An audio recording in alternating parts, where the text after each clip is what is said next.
Tanya Tucker burst on the country music scene as a child star, and since then she's earned many awards, including Female Vocalist of the Year from the Country Music Association. She has had a life, as many people have, of highs and lows, and her whole story is told in her brand new book called Nickel Dreams. She also has a new CD out, which is called Complicated. It's a pleasure to welcome Tanya to our show tonight. It's nice to see you again after all these years. It's great to see you. You open Nickel Dreams with praises for your dad. He was truly a big part of your life early on, in fact, through most of your career, huh? Absolutely. I mean, you know, the backbone, I would say. You know, he was the one that kicked the doors open, and you know, he always said, I can open them doors pretty wide, but he said, you're going to have to walk through them. And I love the stories you told about him. He was a poor kid. He truly was dirt poor in Oklahoma growing up, huh? Worse than poor, I think. Yeah. You know, they went 6 to 8 months without seeing a grocery store. And, you know, that's hard to fathom in this day and age. And you tell the story of one time as a kid, he's trying to steal potatoes from the farmer down the road. That lost his arm, didn't he? Yeah, that was something. But there was a lot of stories like that, you know, my dad. I mean, when he threw that cotton sack down when he was 14 and he left Oklahoma. And that was during the Depression. And he went to Texas. I mean, he literally walked out of Oklahoma. And now, when you said he almost lost his arm, tell that story of what he did. Well, him and his brother were, you know, they were stealing potatoes. And he stuck his arm in there. And I mean, it was, I can see, what was it? I'm trying to remember back now. But, as I recall, there was some kind of an animal trap the farmer had rigged up inside the potato bin, as I recall. Exactly, but the thing is about that story, see, I haven't read my book. Would you like to change chairs? I haven't read my book because my dad would tell certain stories like that, and I've heard him talk about different stories throughout the years that were just amazing to me. I mean, really amazing. And I think really the real story is his life story.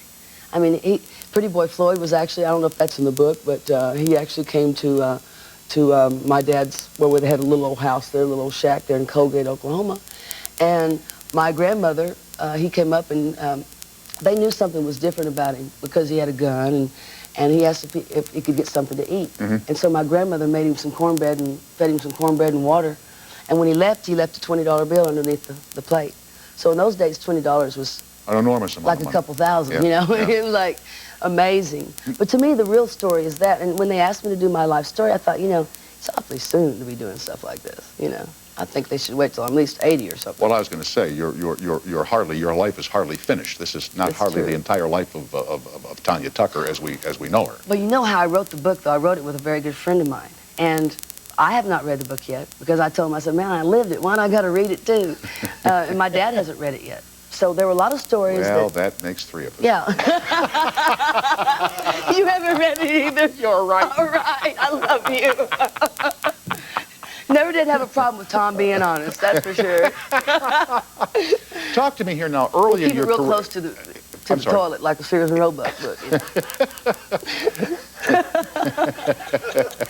Just rip it out page by Oh my goodness, have mercy. Yeah, I will. I was going for the old printed and roll form, but I'm not going to. Your dad was very instrumental in your early career. Yes. I mean, there were a lot of people that wanted you to be like a sex bomb and wanted you to play it a certain way, and your dad was truly influential in keeping those people away from molding your career, huh? Absolutely. I mean, I wasn't very comfortable with that. I mean, being 13 years old, my first manager sort of, you know, wanted me to do the low-cut thing, and I really wasn't comfortable with that. Was that Dolores Fuller? Yes, and she was. I mean, I'm sure her intentions were honorable. Yes, but my dad, that was his little girl, and that wasn't anything near what I didn't feel comfortable with. And like, what would she want you to do? Like, dress a certain way or carry yourself a certain way? Yeah, more sexy clothes, yeah, you know. for a 13-year-old. Kind of the Daisy Mae with the shorts. And, oh, yeah. You know, and I wasn't ready for that. I've always said, you know, this is for sale, and everything else, that's not for sale. I'm saving that for someone special. But, and that, neither one of us felt comfortable with that. And so what would your dad say, like, to the managers that would want you to do that? Well, I wasn't normally around when he'd speak to them, but it was like sort of hit the road kind of deal, because he was always, I don't know, there's something different about my dad. He's a different kind of character, and he never ceases to amaze me when I look back on times. And some of my most wonderful times to recollect were the beginning, you know, the beginnings of me and him traveling in a 67 Chrysler station wagon, and I was in the back trying to change clothes under a sheet, because we were late for the show and we were making $600. Had several #1 records out. Now you have a #1 record out and you got a band, you got a bus, you're making 25 grand a night. Things have changed. Yes, they have. Yes, Things they have really have. Especially for your dad from the time he used to fly around buzzing people in his surplus Army airplane that I read about. Yeah. Not in the book, but in the notes that came with the book. He was a real barnstormer. Yeah. So I think that's where I get my love for flying. Is I got him a ride in an F2 or is it F4 out in Reno, the Red River Rats. I did a show for them, and I said, you know, if I do a show for y'all, I'll do it for free if you'll give my dad a ride in an F4. And they did. And he went up for 2 hours and landed it in formation. It flew it in formation. It was amazing. You came to national attention truly with Delta Dawn, right. if my memory's correct. And you were what then, 13 years old? I was 13, 13 years old? And were you the first to record that song, or had others done it as well? No, you know, I wasn't the first. In fact, the version that Billy Sherrill heard, who was my first producer at Columbia, was Bette Midler. She was actually on the Carson show, and she sang Delta Dawn, and he heard it. And he told me about it, and I said, well, let me hear it. So he played the demo version of Alex Harvey singing Delta Dawn. And I went, that's my song. But no, Helen Reddy cut it about 1.5 years after I did, and had a huge record pop with it, really huge. So I felt like a lot of people asked me, like it was a huge hit for you, and it was a huge. Yeah, but see, I was 13. It was my first record, and Billy Sherrill was a little. In Nashville, he was kind of a little eccentric, so to speak, and he never did really go by the rule book, right. Nashville Music City rule book. So when he signed me, I think a lot of the people, a lot of his constituents, they thought he was a little off, signing a 12-year-old girl. Well, the woman that I mentioned, Dolores Fuller, who was your manager early on, right. She was my first manager. She was for a time the companion of the filmmaker Ed Wood. You know, I heard that later. I never did know anything about that. Who was about profiled in a motion picture some years ago. Someone said something about that, yeah. But you know what, I'm not too familiar with that. Well, he had a fondness, Ed Wood, for wearing your clothes. Oh my goodness. If you catch my drift. I've heard something about that. Which does not in any way make anybody a bad person. Well, no, I guess not. Fine.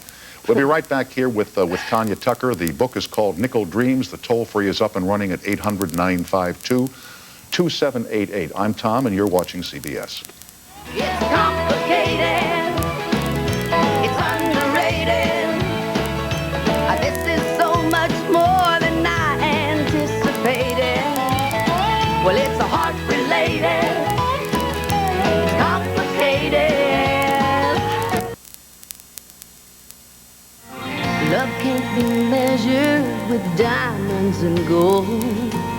Before you spend your money, I ought to let you know if you want to get to me.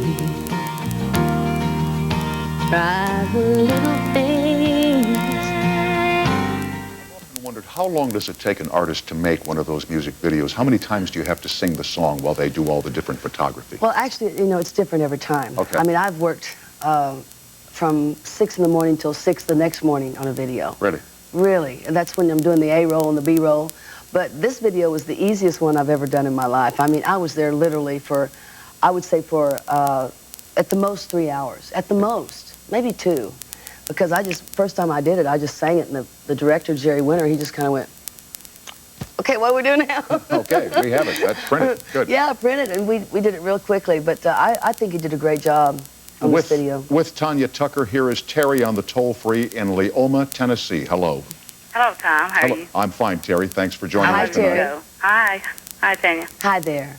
I wanted to ask you, Tanya, I'm one of your biggest fans, by the way. Thank you. And have been over the years. And also, I'd like to ask if there's anything that you, like starting out your new career, what would it be if you were to change something? Well, I guess if I were to change anything at all, it would probably be some of the people I did business with. I mean, I wouldn't change too much about my personal life. I mean, to me, it took that to get me to the point that I am today. And whatever success I have now is really because of what I went through. And I think just a couple of people I might change professionally. That's about it. Yeah. What about, I hate to ask you another question, but that's all right. I've been working on an album myself. Oh, great. As a country music artist, and I'm having a pretty rough time. You know how that is. But, absolutely. And it's going to be called Crazy As I Am. Well, that sounds great. I wish you the crazy as I am. Crazy as I am. Very That's good. great. Very Well, good. good luck to you, and we wish you the best. Oh, I appreciate it. Keep on keeping on. Thank you. All right. Okay, Terry. Thanks for Bye, Terry. watching. Thanks Thank for calling tonight. Thank you, Tom. You were a star as a recording artist and singer, yet you had to go to school. You had to go to junior high school and Yeah. high school. What did your classmates make of Tanya Tucker, the recording star? Well, it was very difficult. It was rough for me because I was in St. George, Utah, which was a wonderful school, and I was 11 to 12. I went to the 7th and 8th grade, part of the 8th grade. Then we moved to Las Vegas, really Henderson, which is right outside of Las Vegas. And, you know, I had several #1 records out and still going to school because I really wanted my high school diploma. Well, like, did the kids idolize you? Oh, no, it was just the opposite. You're kidding. They were pretty rough on me, yeah. And there were a lot of racial problems in the big schools. And I went from a real small school to a really big school. And I wasn't real popular because I was always working. I was always going to the Flamingo, working 8 o'clock till doing 3 shows a night, coming home in the morning, 3 in the morning, and going to school at 6 in the morning. Pretty soon it was just becoming I mean, it was almost But like impossible. you say, the kids sometimes... They'd make fun of me, yeah. They were. Kids are cool. What would happen? What'd they do? Well, they would say, Delta Sue, what's that poo I smell on you?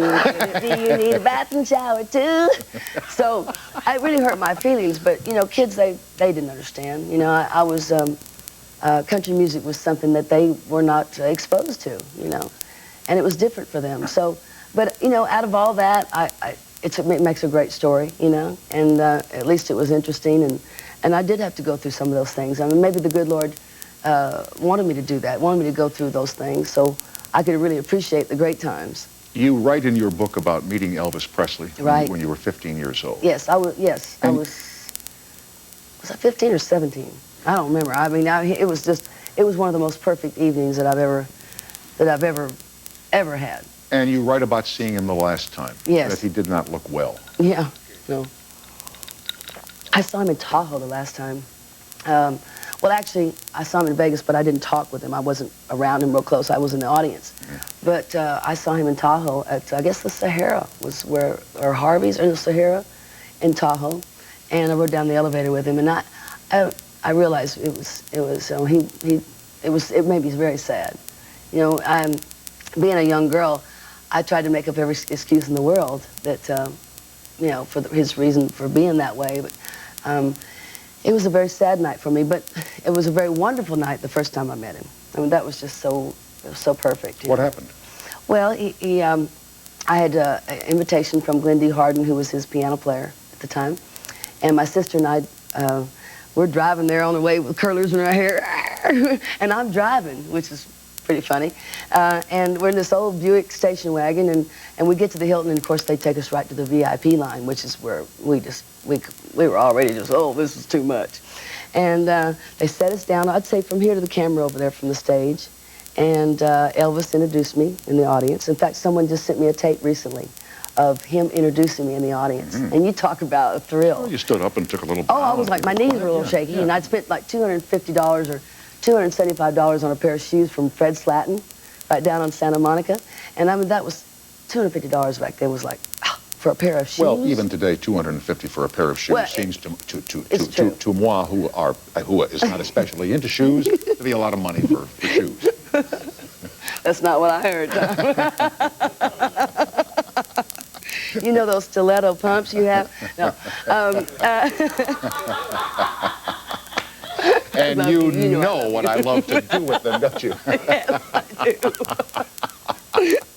Oh, where was I? You were in the shoes in Las Vegas, and Elvis was introducing you. So we go back. I'm signing autographs, you know, after the show, and he would make little references to me during the show, like, Tanya, this is how you get the boys, and he would do these things. I'm thinking, man, he's talking to me. This is great. After the show, I was signing autographs. People were coming up, and the security guard comes up and says, Miss Tucker, Mr. Presley would like to see you. And I'm like, well, he's going to have to wait a minute. I'm having a good time here. So we went backstage, and we waited a few minutes.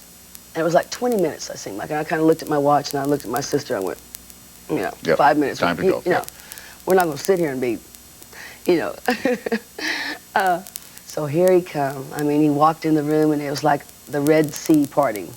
And it was just, he was beautiful. And he came right by me, came by my sister, came by me and said hello, and then sat down with this woman across the room. And I'm thinking, you know, she was the only girl in the room.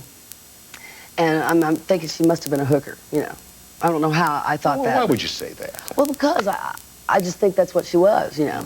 I mean, in fact, later on, that's exactly what she was. But I don't know how I would assume that, being that young of age, you know. But, so I looked at my sister again, and I went, you know, we're out of here. You know, he's not going to treat me like this. He jumped up and came down and sat down with me, and I mean, just this close to me. He was just like, so, how's it going, baby? And I just it was just, we talked and about his rings. He said he always had to wear Band-Aids because the fans would pull his rings off. Oh, really? He'd wear Band-Aids on every finger. And we talked a lot about that, and someone said I used to, Tanya does you in her act, Elvis, you know. She impersonates you. And I said, oh, yeah, but I got bored with that. I'm doing something else now. And he reared back and gave the most beautiful smile. I mean, I've seen a lot of people smile, but that smile was the most beautiful. You know, I heard there was a time in Las Vegas when he was doing his act, when he was in his prime. Yes. And he sang Love Me Tender, and he walked off the stage and began singing it to an attractive young woman in the audience. Yes. You know, and the entire crowd was watching, you know, intensely at the chemistry between this woman and Elvis as he sang the song. Really? And he finished the song, and he looked at her, and he said, could I ask you one question? And she said, yes. And he said, are you going to finish that baked potato? No way. No way. Did you know I was going there? No, nobody knew. We'll be right back with Tanya Tucker. The new CD is called Complicated, right after this break.